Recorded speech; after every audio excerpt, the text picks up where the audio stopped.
What's up, Vortex Nation? Got a question for you. What do you do when you have a podcast on the books with the great Jerry Miculek, but his flight gets delayed?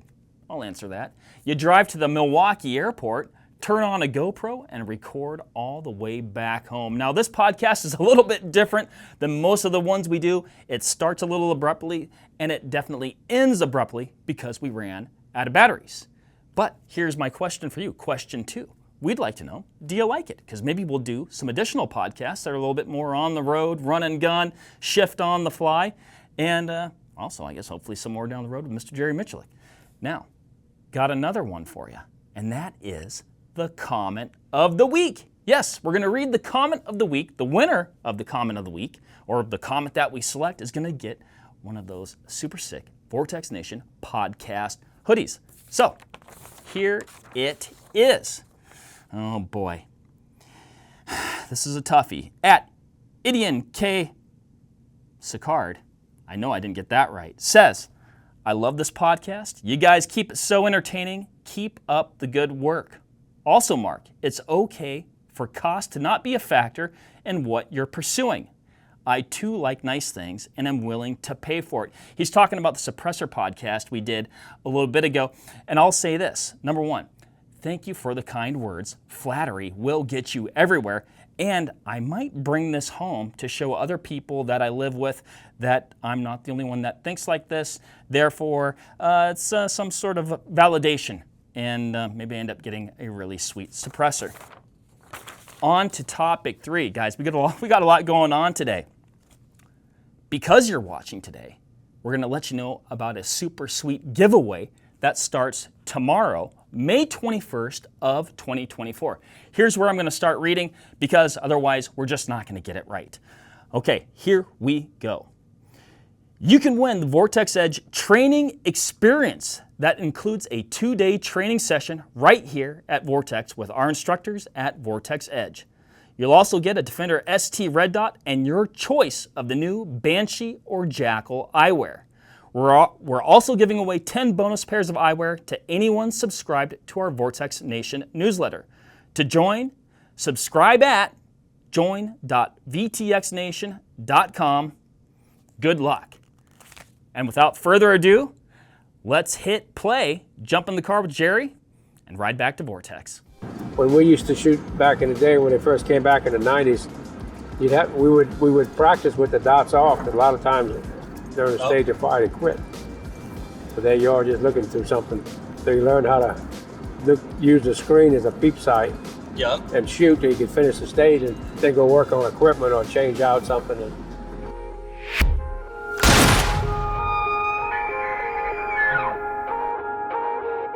Package secured. Jerry, we have you. And yeah, we waited to get on the open road before really doing all the mics. And that's a good thing. well, yeah, honestly, I think that probably saved our lives. So what's this cold weather stuff up here? Dude, I tell you what, you came on the wrong day. Well, 70 degrees yesterday. Well, it was like that at home. Yeah, and then now this, like... I was cutting grass yesterday. Yeah. Had my lawnmower out, yeah. So, break it out. We were in T-shirts outside doing a little bit of filming yesterday, and I think this morning it was 0 degrees, which is hard to believe. So are we filming indoors? So I think everything's indoors. That's planned, which is a good thing. We're gonna have to make it indoors. Yep. I don't think I'd ever plan anything for outside in February in Wisconsin, unless it was cold weather, skiing oriented. Yeah. Yeah. Did you get to do any hunting this year? You know, I did a fair amount. What did I do? I hunted bears in August. That's always super fun. Did like a backpack alpine bear hunt. Saw bears every day we could see. Lost 3 days to weather. And ultimately just came very close, but not close enough. Hunted deer and elk in Montana. Killed a buck and a bull there. It was a good hunt. Wow. That was a video project that we did. So that was with Remy Warren. So if you're familiar with Remy Warren, he's probably one of the best hunters in general out there. So elk are kind of, man, I have a hard time killing elk. So if I didn't get one on this trip, I was gonna, and it wouldn't have been his fault, but I was just maybe gonna have to throw in the towel. But what about you? Get any hunting in this year? I got, I think 5 deer. Oh my gosh! Wow. Mostly meat, I meat hunt. I cull on a guy's property, so I get to fill the freezer up. Is that in Louisiana or somewhere Texas. else? Texas, yeah. Nice. Yeah. I had taken one just last, about 6-7 days ago. We were down there. Oh, no kidding, huh? He had his, the last of his tags for his property and took a spike.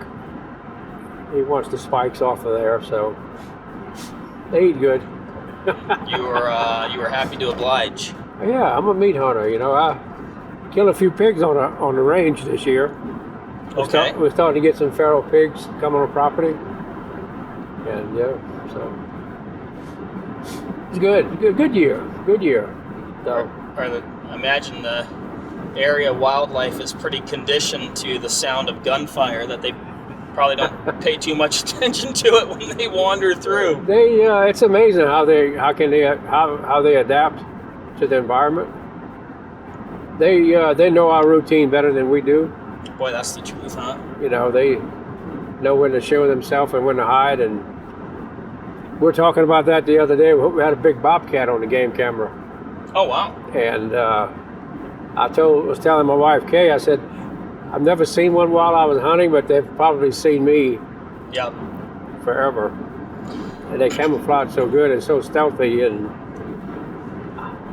yeah. I agree. I've only seen a couple bobcats, and I've actually in all my hunting, lots of different western states, never seen a mountain lion. Never seen one. They've seen you. That's what I wonder about. They've been watching you. It's like that game camera. It's silent and stealthy. Yeah. I was hunting turkeys by myself in southeast Washington. There's actually a big snowstorm. It was eerily quiet. It was like the sound was so dampened. It was almost like a bizarre sensation of quietness. And I was working my way down this logging road, and I was like, oh, cool, there's a couple mule deer. They're like 50 yards away. I'm like, wow, I really just walked up on those things. They're just standing there. And then I looked down, and there was cat prints, mountain lion tracks, all around where I was standing. Yeah. A couple tail swishes in the snow, and I'm like, oh yeah, I'm not the only one that was watching these deer. It was crazy, and the snow was coming down so fast that if I put my decoy out within 15 seconds, it was completely covered. It was that. So wow. For those tracks to still be there, he was right there. He was right there. Yeah. I do respect the cat. They're probably they are probably the most. Well, they are the stealthiest. Yeah. And super quick. You've seen all the videos with the house cats reacting. Yeah. To the snake strikes and the snapping turtle. It's wild. I don't know how they can. It's like their level of anticipation is like they're seeing it before it's happening. You can take an old lazy house cat that's never exercised, and he can react from a dead sleep and be full throttle.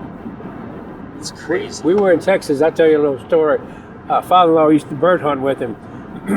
He had these 3 or 4 bird dogs. Of course, you get out right before daybreak. Mm-hmm. And he had fed them the night before and had accidentally dropped one of the dog food cans. So we were approaching the cages right before daylight, and brother-in-law, Jim Jr., looked down and said, look at this. And there was a cat had his head stuck in a can. He was dead.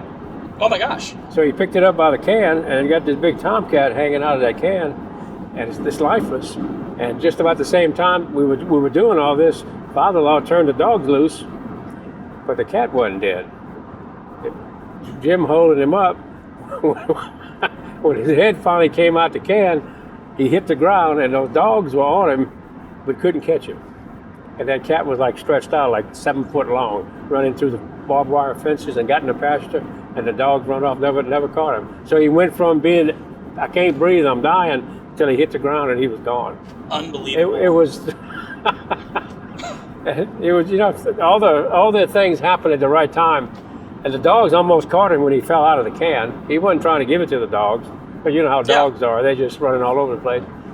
And that old cat, I thought he had succumbed to lack of oxygen and was dead, but no, he was just waiting for the moment. That is incredible. So that was kind of interesting there. And away he went. That is incredible. You know, that was life number 7, I think, out of the 9. Yeah, he might have used, you know, one up on the can, one up on the dogs. He was kind of burning through them right there. He had a couple of lives. He used a couple of them right there. How many times have you been to Wisconsin? Is this your... Not that many. I don't know, maybe 5. Okay. Yeah. Something like that, yeah. Yeah, we should focus on getting you out here when it is a little bit more pleasant outside. A lot of good hunting up this way. There sure is. This is duck hunting. You duck hunt, Eddie? You know, I used to a fair amount, but I've done very little since I moved here, though. But there's some good duck hunting and waterfowling to be had for sure. There's a few guys at work that are hardcore into it. That's their, you know, that's their thing. Deer and big game kind of consume a lot of my time. I'm always like, oh, I should duck hunt more, and then I just go deer hunting. Yeah. Do you do any waterfowling in the woods? When I was young, that's all we did. I had an invite this year to go to Texas and hunt. Made a duck hunt. It's been the first duck hunt I've made in, I don't know, 15 years. Oh wow! Yeah. Maybe more. Really nice facility. It was way above my pay scale. Those are I've never had anybody power wash my waders with a power washer when you come back to camp. No, I haven't experienced that. So that was that. Yeah, that right there would tell you that. Yeah, I was invited, you know, and And when was this? This was recently then, or about a month or so ago. Oh, nice. Yeah, it was a really nice. It was a world-class facility. I do have to say, I've never been so pampered, and had a lot of ducks. It was just a great adventure there for a couple of days. Did you guys get into the ducks pretty good? Yeah, we did, and we hunted quail, ducks in the morning, quail in the evening. Perfect. Shot a couple of feral hogs in the interim. Oh, no way. Yeah, it was a lot of things going on in a short period of time.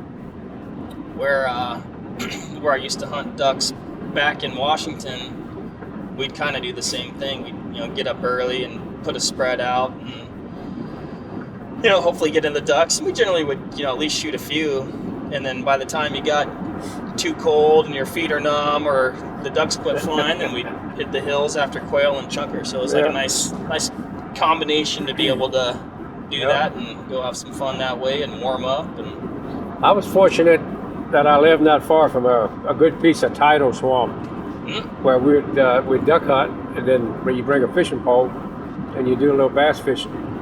Nice. Yeah, so the bass wasn't big, but you catch a limit of them and shoot some ducks and have yourself a nice little... I didn't realize how good I had it. You know how you have a really good thing, but you don't realize it till you don't have it? Oh, yeah. That was a really good thing. It was, yeah. Yeah, I think that realization has occurred to just about everybody in life. Yeah, that was in one way or another. Yeah, it's true. Yeah. It was spectacular. When I look back on it, I'm glad I was there at that time to enjoy it. And that's where you grew up then? Yeah. It was a lot of fun. That's good. We used to load our own shells, and build our own pirogues, and so it was kind of a fun thing. That's great. And it had enough territory where that many people in there, and you could do what you want and when you wanted to, and wasn't bothered. Yeah, I feel like, even when I was a kid, and I'm a parent now, but like, I'm actually surprised at the lack of supervision that I had as a kid. Like, you know, and we're not like helicopter parents, like hovering all the time, but I do feel like, you know, you generally like try to keep tabs on what's going on. But man, like, well, we were pretty turned loose. That's the only thing we had to do was be home before dark. Right. Or let somebody know if you're not going to be at dark. Mm-hmm. And yeah, we'd run off in that swamp, and I was gone, you know. We had guns with us the whole time. Naturally. Always had a 22 rifle or something, a revolver. What else would you be doing back there? Back we go, you know. Like, let's go do something. Get on a bicycle. And we used to, that was a big thing when I was young. I'd saved up enough money to buy my first bicycle. Mm-hmm. It was like $26.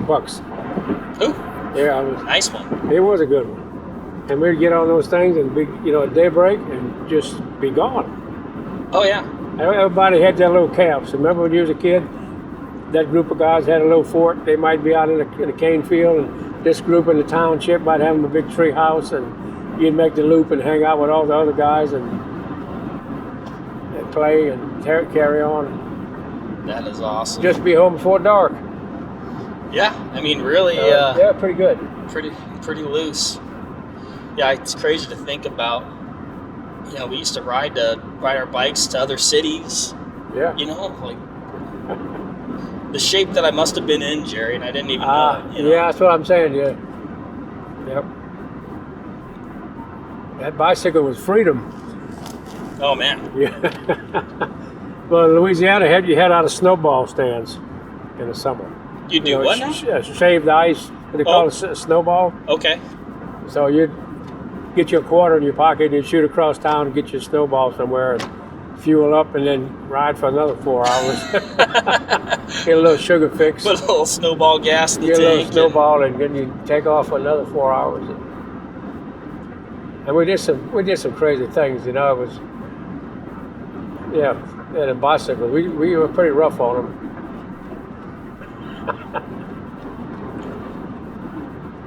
Yeah, those genuinely were the days. Yeah, we had building a jump, generally involved at some point. Oh yeah, we found us an old stop sign. Yeah. So we put it on that asphalt road. We come running up on your bike, and you lock your rear wheel on it. Okay. You could get sideways and fishtail it and do donuts. Have you ever tried that? I have not done that. I was on that thing and I was doing a fishtail, man. I had that thing sideways and that tire came off of that stop sign and I was perfectly sideways at high speed. And that asphalt did not taste good. I was going to say, I imagine that. That thing slam dunked me so hard. Yeah, it was, and I realized, let's not do it quite so fast. And we never had a helmet. No. Can you imagine going with you guys with a helmet? No. And a bunch of guys, you wear a helmet. What they would have done? They would. I remember they would have made you leave. Yeah. I had a skateboard, and one of the stipulations of my ownership of the skateboard was that I had to wear a helmet during operation. Yeah. Yeah. And about the time I went around the corner from the house is where the helmet went. Oh yeah, you had to hide it. He won't let you. You didn't want the guys to see you with a helmet on. No. That would have been like, yeah, what's the matter with that guy? Now though, I'm like, well, that was probably a pretty good idea. Yeah, it is a good idea. You know, my father-in-law Jim Clark, you know, he started shooting bullseye back in the 50s. Okay. And nobody wore hearing protection. Oh right, sure. Yeah. Or glasses. And he was telling me a story about a fellow by the name of Gil Hebert. I don't know if you ever heard of Gil Hebert guns. Haven't. Well, he was big in the bullseye. He had a shooting magazine he'd post out every so often, and he also had a retail where he sold ammunition and fire and bullseye related parts and accessories. Right. But anyway, Gil Hebert was one of the first guys to put an optic on a pistol. Oh, no kidding, huh? So he was like a very progressively minded competitor, and he always wanted to try something new. Well, yeah. Well, like what year would that have been? That would have been back in probably the 60s when scopes were just starting to come out. I mean, it seems like even like today, Yeah. last, I'd say 5 years is when, at least to me, it's like, oh, this is a mainstream thing now, So one of the things Jim was telling me about Gil Hebert was they're shooting a leg match, which is they must have had like 300 competitors, shooting for a whole weekend to get a score. And they're the whole line of guys, like 50, 60 guys, shooting one of the stages of fire. And Jim said he just put his gun down to take a break, and he was getting his focus back, and he heard the laughter. He said everybody started laughing, and he was, of course, he's in the moment, of shooting, and he's looking around trying to figure out what he's laughing. And he's like, "Stop laughing! I've got a gun." So they turned around, and there was Gil Hebert walking the line. He had some earmuffs on, and everybody thought that was the silliest thing, is somebody's going to be in a match with earmuffs on. That was Gil Hebert walking the line, behind all the shooters. And that's how things have changed. He said back when they used to shoot, you might pick up a 38 empty or something, stick it in your ear or a cigarette butt, but nobody had earplugs, and of course they were all deaf as a gourd. Well, that's just it. I mean, I've done, even just through predominantly hunting and a few volleys of gunfire where I didn't have hearing protection. Whew, man, I get in a restaurant or even just talking to people at work, I'm cupping my ears, and it's terrible. That's one thing, you look back and you're like, oh, golly. Yeah, I try to always have, I started off without them, but I got to the point where I shoot double protection all the time. Yeah, that's ears smart. and earplugs and muffs, and you see them old guys in war. Like Jim was a Second War veteran. Mm-hmm. Those guys manning those machine guns and shooting. I can't imagine. 200 round belts after 250 round belts after belt after belt, day after day, and all the incoming fire and the high explosive with mortar rounds and everything going off. How did anybody come out of that with any kind of hearing whatsoever? Exactly. I can't imagine. Plus, you went into basic training. There was no plugs. Be a man. Marine Corps. Here, stand here. Throw that grenade. Boom. Okay, you're all right. Shoot that way. Run this way. Hearing, that's for pansies. Yeah. So anyway, I don't know how anybody survived that with any hearing at all. And they don't. I was gonna say, probably by and large they don't. Yeah. This is another Jim Clark Sr. story.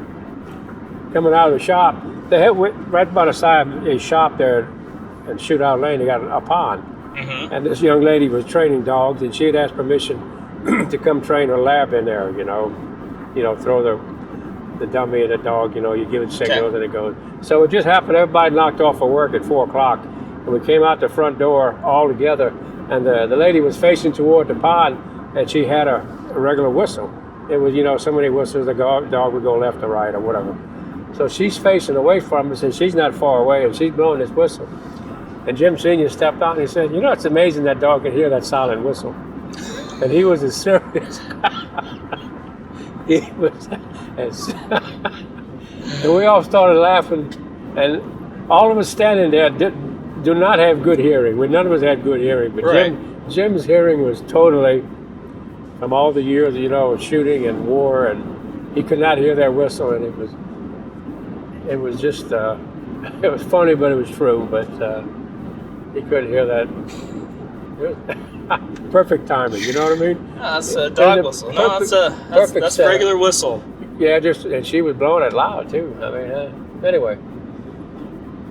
I think it's a lot of those kind of cool higher tones that go first. Oh yeah. It even gets to you with a lot of protection on it, especially the higher frequencies.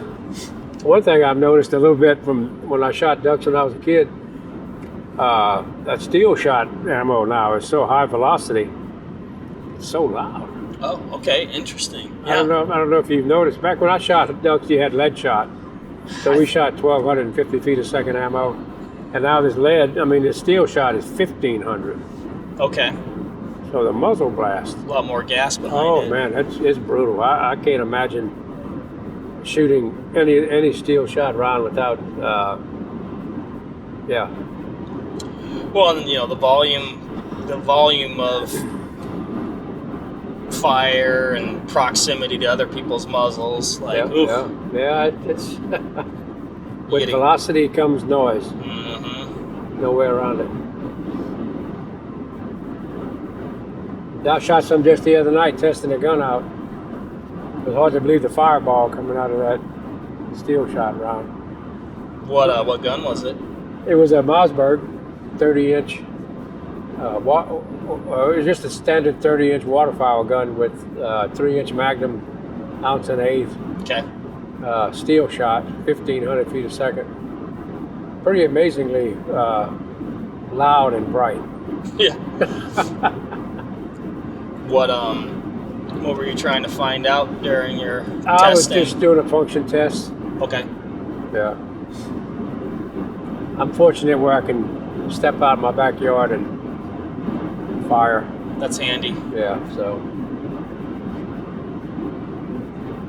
Yeah, we live in the suburbs and do not have that luxury, which is unfortunate.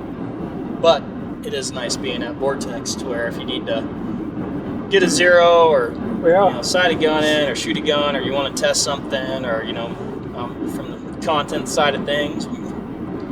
One of the things we had to constantly battle in competition was power factor. The ammunition had to meet a power factor. Yep. So most of my competition ammo was reloaded. So I had a chronograph with a light on it and a bullet trap right outside my shop. So I go in and make up a concoction of what I thought was going to be right. I'll step out. It could be 9 o'clock at night, and I can shoot it, chronograph it, and proceed with the right,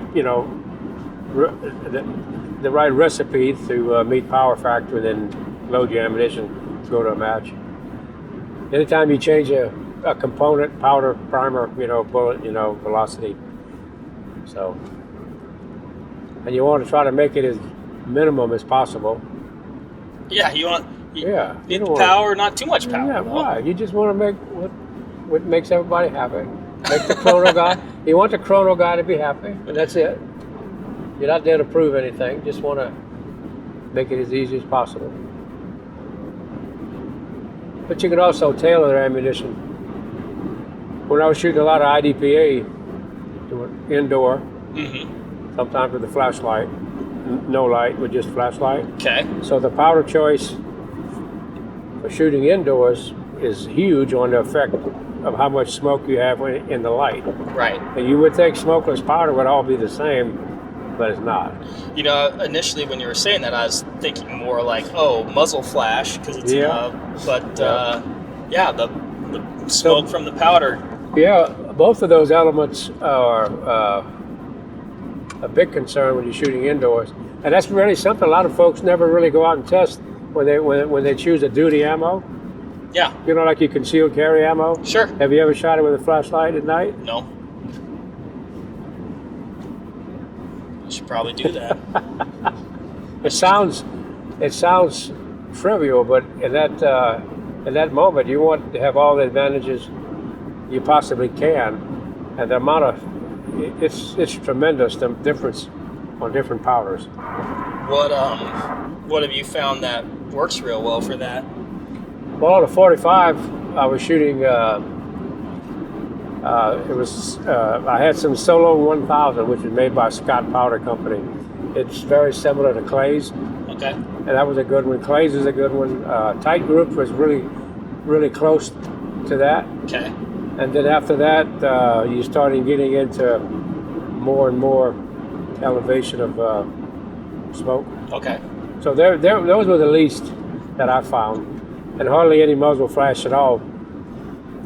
Because you're shooting a 45 round at like 750 feet a second, 230 grain bullet. Yeah. So it made power factor, and it was clean enough to where you shot enough rounds you wouldn't have any fouling getting under the extractor, and it just made the guns easier to live with. Gotcha. Especially when you're shooting low light, you have to You have to learn to load your revolver with no lights on. It's probably a good skill to have. You know, it kind of, a lot of guys bash competition as not being real. Sure. You know, but here I am with a flashlight, reloads with a revolver in total darkness. And I don't ever want to have to load it in real life in total darkness, but I can do it if I have the right equipment. So, is that good or bad? I think it's good. I think it's really good. Shooting low light and moving and shooting and just competing in general gets you at a stress level that you won't have if you're just standing around having fun with your buddies. Oh yeah, you go, stand at the range and bang away and don't put too much thought into it, and you're completely relaxed, and there's no time or pressure component. And they put the timer on you, just like, yeah. It's like the red light on a video camera. You can, I swear I've talked before. I know how to do this. No, isn't that something? You get to thinking about it, and then it all falls apart. Yep. Well, now you got me thinking. I need to go down to Edge and I need to go down to the the Edge facility and do some low light shooting. Shoot with the lights off. Yeah, it's amazing. Yeah. What's also amazing is the brighter lights are the worst one. Oh, sure. I could see that. Just like when you're driving in fog. Yeah.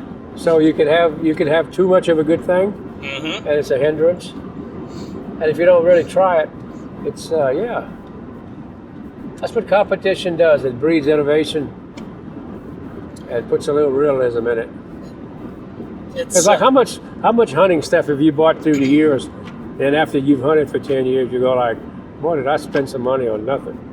That's happened several times. Yeah. You got equipment that you never use, but it looked good. Yeah.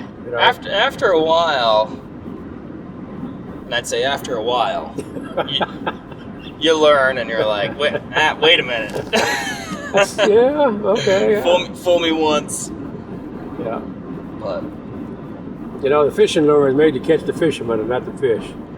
There's some truth in that too. So is that why my tackle box is so full? And you hardly use the. Yeah, you use the same three. The same three. But just in case, I got this one. And just in case, I got this one. Yeah. I've been shooting a little more pistol lately. Not a lot, a little though. Yeah. It's Jerry, it's hard. Shooting a pistol's hard. Pistol. You probably don't agree. Oh, I do. It's one of the most challenging things you can do, especially at speed. Yeah. And under stress. That's why it's such a poor choice for a self-defense gun. Sure. You know what I mean? Yeah. If you put a bunch of firearms in front of me and said, which one would you want? I would be, the only thing it really offers is portability. Mm-hmm. But when it's handled correctly, it's actually, close quarters is faster than a carbine or a shotgun. Sure. But it takes a level of proficiency to make all that happen. Yeah, it's the proficiency part. Yeah. The hours and hours of hours and hours. I'll tell you what, though. I mean, I'm finding the red dot sure does help. At least for me. It can take out the eye flutter. Mm-hmm. And it's a great advancement. That's why it's such a good training tool for someone just getting into shooting. It simplifies the whole experience. 100%. And the really bad thing about it, once you've experienced it, you don't want to go the other way. I mean, that's where I'm at. It's like power window in your truck. Yeah. Or there's electric seats and air conditioning. Once you have it, it's like, I want that tomorrow too. Yeah, it just makes it a lot easier. And what's really shocking to me, because I started back when they didn't have that. Right. None of it. I mean, he didn't even think about it because it wasn't even an option. And then it started being introduced around 1990. And Jerry Barnhart won the first USPSA handgun championship. I think it was 90. Okay. And he had a dot on his gun. Were people like, what's that? And everybody was saying, well, that's not quick, you know. And then Barnhart came there and smoked it, and then everybody had to have them. And they just like exploded. You know, if you want to shoot, if you wanted to shoot with Jerry, you better have one of these things. Because then, back then, there wasn't a difference. It was just you shot. You shot what you brought, you know. Mm-hmm. So you could shoot a dot or not. And of course, people started realizing instantly once they tried it, the accuracy potential and the speed. And that's really the good thing about it is how fast you can put your vision in the right spot at the right time. Mm-hmm. And that's saving time. And you can read your hits and misses so quick that, if you don't have one, you can't, the level of performance is, you're not going to be competitive. Pretty dramatic difference. It is, totally, yeah. You said eye flutter before. Like, what were you talking about? Like, what did you mean by, like, just like the focus from the sight to the target and back and forth? Yeah. Or like what you'll get to a point to where you're not looking at either one. That's probably not good. No, and then you start swapping back and forth, and you pick your head up, and your head's up, your sight's up, you shoot high. So it's a whole bunch of, I call it eye flutter, because you're not really looking at any one thing. And then you're just making noise. And you think you're shooting, but you're actually just making noise. It feels good, but the target's not looking good. Yeah. So with a dot, you have that luxury of both eyes open. Yeah. Just look, superimpose, put the dot where you want it. If you have a good trigger, you're going to hit pretty much where you want to hit, and at speed. And that's what's really good, at speed. Crawfish River, Jerry, you want to stop? It looks frozen. What's the name of that river? Figure a Louisiana boy like yourself might want to pull over there. Yeah. You like crawfish? Oh, yeah. You grow up? Yeah. It's going to be a bad year for crawfish this year. Why is that? Drought. Oh, no. Okay. Yeah. There's a couple of things affecting the farm-raised crawfish in Louisiana. One of them is we just came out of a really bad drought, and the next one, it was the invasion of the apple snail. Really? Yeah. What's that thing? I don't know what that is. An apple snail, they get about that big. Yeah. And they once they get into an ecosystem, they'll plug the drains, the culverts from one rice field to the other or one crawfish field to the other, and they're just everywhere. They're just a big nuisance. Where'd they come from, do you know? It's an Asian species that it just started to show up in Louisiana in the last 6-8 years, and now it's just about everywhere in South Louisiana. As a matter of fact, they had a bird show up out of Florida called a limpkin. Okay. And they eat apple snails. No kidding, huh? I was down south with my little brother, and we were riding through the swamp there, and I saw this bird, and it looked like an ibis, but it was the wrong color. Okay. An ibis is that white bird with that long, big beak. Yep. It looked just like an ibis, except it was brown. And I flagged him down. We stopped the boat and said, "What is that?" And then he started saying, that's a limpkin. They came in, with the apple snails. They followed the snail. So it's a part of the ecosystem now in South Louisiana. You have an apple snail and you got a limpkin, which I never saw as a kid. Right. And so now we have them, and they're both an invasive. I wouldn't say the bird's an invasive species, but he's not really native there. Right. But the apple snail is an invasive species, along with the Asian carp, which is another invasive species. Oh, now you probably need about as many them birds as you can get. It sounds like. Yeah, and they're very vocal bird. They're strange sounding, man. They're. So are they? Is it more they're clogging these drains or whatever? So like the water isn't moving how it should. Yeah. Plus they get into traps. Oh, so they. Oh. Okay. Yeah. So they're just a mess. It's just. Yeah. Yeah. Yeah. It's kind of Do y'all have the Asian carp up here yet in the waterways? I think, yeah, we got a, so we have, grass carp, various carp, but I don't think that we have, like, at least to my knowledge, like the silver carp yet. There was actually 5 species of them released accidentally. Wow. They were the bowhead. I think I'm saying it right. The bowhead carp can get in the 50-pound range, and they can lay 1 million eggs a year. Oh my gosh. And what I find truly amazing to me is they let these farmers bring these species in to control algae in these catfish farms. Right.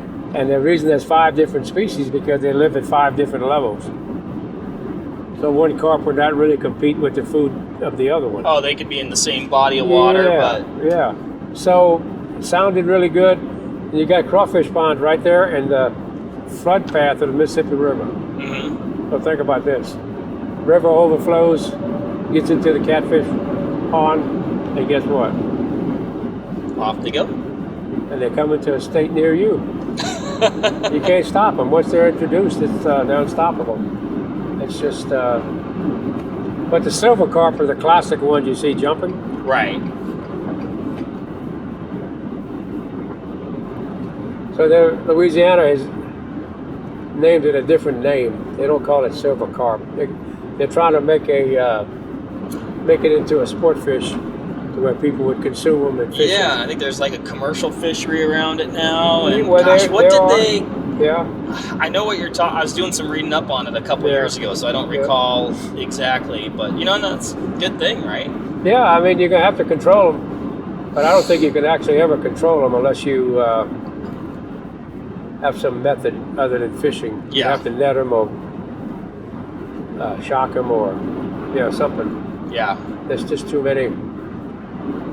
They're just too good at what they do, and so. They're going to be there to stay.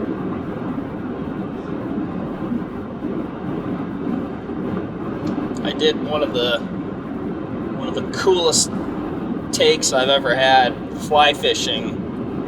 Actually, was a carp in like this super skinny water, Spring Creek, and I was intentionally fishing for him and casted out this little beadhead woolly bugger, and this guy went straight over the top, and I was like, man, if he didn't eat that, like, this is just like not gonna happen today. Man, he got beyond it. He must have seen it because he did a 180, tailed up, slurped it. It was game on. It was game on. It was pretty cool, but like you said, they do come with their issues as well. You working on any cool shooting related projects, or adding a few world record notches to your belt buckle? Well, we did that world record plate rack run last year. Did you see that one? What's the recap on that? Well, Smith & Wesson is going to make that gun and sell it. Right. It's going to be their scandium frame 9mm. Yeah, so I'm excited about that product coming out. It's going to be good. Awesome. I think it's going to have a Vortex dot on it too, if I remember right. I think that's the plan, as far as I know. Yeah, it's going to be a good gun. It makes a lot of sense. It's a fast gun, really fast gun. Thinking about maybe doing another revolver record with that gun. Okay. Haven't confirmed it or proposed it yet, but I have one in the back of my mind. You got some ideas? Got some ideas. All right. All right. Yeah. Got a couple of other revolver ideas. Smith & Wesson has really ramped up their marketing, as in new ideas and concepts. Okay. You saw the lever gun they came out with. Yep. So they're very open to new product lines, like the folding carbine and the last 9mm they had made, Response, which is an all polymer frame 9mm carbine. So they're moving on. I'm excited. It's an exciting time there. Yeah, that's cool to see. Yeah, there's a lot of neat stuff out there for sure. I'm always full of ideas.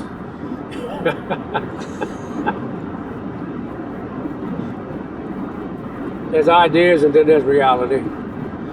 There is that. I remember one gun company came out, they were getting badgered by people. They wanted this one product line that they used to manufacture, but they had ceased to make. Mm-hmm. And then they reintroduced it. And then I remember talking to one of the engineers from that company at SHOT Show one year, and I asked him how the sales went. He said, well, the 3 people that wanted it bought it.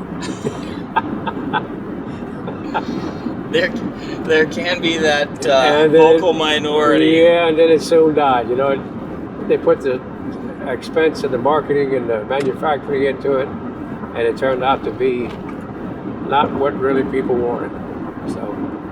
So how does manufacturing really research all that? Is that a big process? Team meeting, input? I think it's team meetings, input, sales input, customer input. I think, you try and draw from as many user groups, data points as you can, and then, identify trends in the marketplace, and try and make a good decision. Cross your fingers a little bit, I imagine, and off you go. You hope it has at least 3 people that want it. Yeah. But you do get, why don't you guys make a fixed 10 power scope? It's like, well, I don't know, how about one that goes from 1 to 10? Yeah. That's a good range of power, though. You can do a lot with it, that's for sure. Yeah. One thing I've trained a lot on plate racks. You remember the American handgunner match? You ever heard of that? It died. I haven't, but that's probably less my world than some other folks, But that was it was about, if I remember right, it was at least 18 or 19 stages of fire. Okay. And they were plate racks. Most of it was plate racks. Mm-hmm. And they had some little tricky targets. Oh, geez, yeah. And they had what they call a pesky popper. A what? They call it a pesky popper. It sounds pesky. It was a little pepper popper about this tall and about that wide. Jeez. Yeah, 12 yards. So you had these little triangles, you had little squares, and you shot man against man, and you went into a stop plate, and the first one on the bottom wins. But it really, as simple as a plate rack is, there's a lot of strategy. Okay. There's a lot of visual to do it right, mm-hmm. especially when you do it at speed and it can repeat it. Mm-hmm. I don't think I've ever been on TikTok. I actually haven't. It's a scary place. Is it?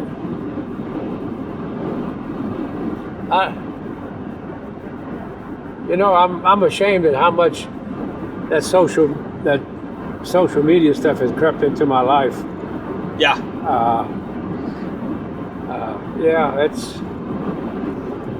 We become these cyborg things. Yeah, you're right, man. We forget to think. And I'm an old man. I can't imagine the young guys. Well, that's what's spooky. And the young people. You grow up with it. Like, I feel fortunate to know a life before the cell phone and after it. It's got its benefits, but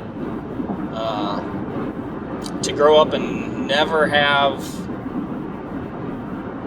the perspective of having this device and the internet, and I don't know, it's a pretty wild it's a perspective that I don't have, right. Like just the reality of always having that kind of information at your fingertips. Or we ran into a little hiccup on the way to the airport. Jerry. I won't say nothing.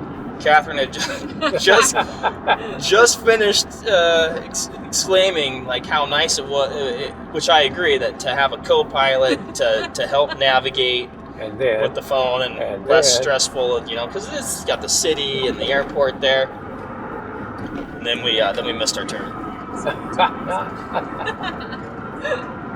I've never done that. I've never missed a turn that I'll talk about.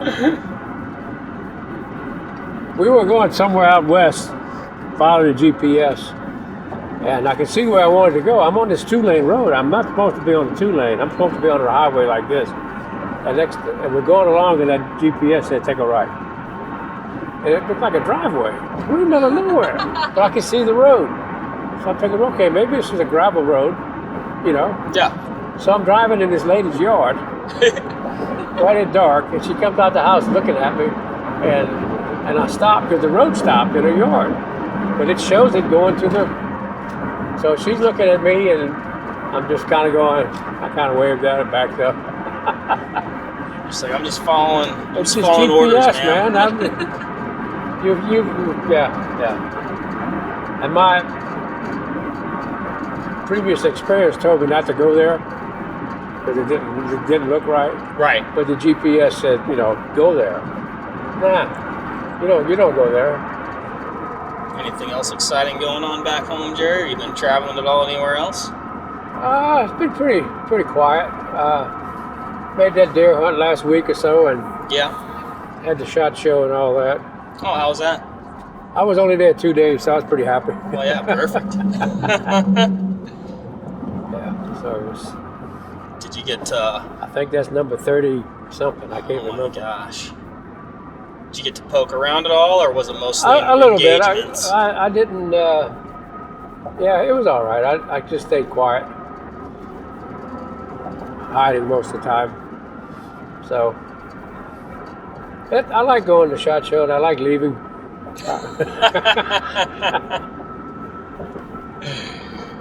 I understand that sentiment. Are y'all going to be at the NRA? Y'all I set don't up? think so. No. I know I won't be. Okay. It's going to be in Dallas, so that's going to be a close drive for me, 3.5 hours. Oh, nice. Perfect. So, yeah. Any new products you're fired up about this year?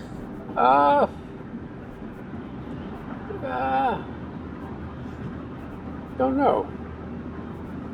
The guns keep evolving so quick.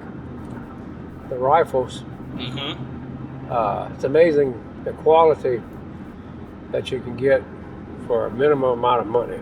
Boy, that's the truth, huh? And the optics. Well, you're an optic game. Yeah. But you, like we were talking about pistol optics. Back when I was a kid, a 3x9 scope was a big deal. But the field of view on the products now is so great. Right. Yeah, it's pretty wild to see where that's come in a fairly short amount of time. Yep, and how durable the optics are, especially the little electronic red dots. Back when we used to shoot back in the day, when they first came back in the 90s, we would practice with the dots off, because a lot of times during the stage of fire they quit. So there you are, just looking through something. So you learn how to use the screen as a peep sight. Yep. And shoot till you can finish the stage, and then go work on equipment or change out something. But now you've got one you can leave it on for like 6 years. I mean, think about it. Back then, it would be like 6 days on an optic, maybe. Yeah. Maybe. If you had it on a low setting and you forgot about it. Now it's like 6 years. To me, that's just, you put it on, you throw it in your holster, forget about it. I mean, that is astounding. So that in itself is amazing. The quality of the glass, the parallax, Mm-hmm. but just how durable they are is. In fact, you used to buy a tube sight, and they had a guy that would hot wire them for you. You'd buy a tube sight. Most of them were tube sights. Okay, right. You send it off to this guy. I think he was Dr. Sight or something.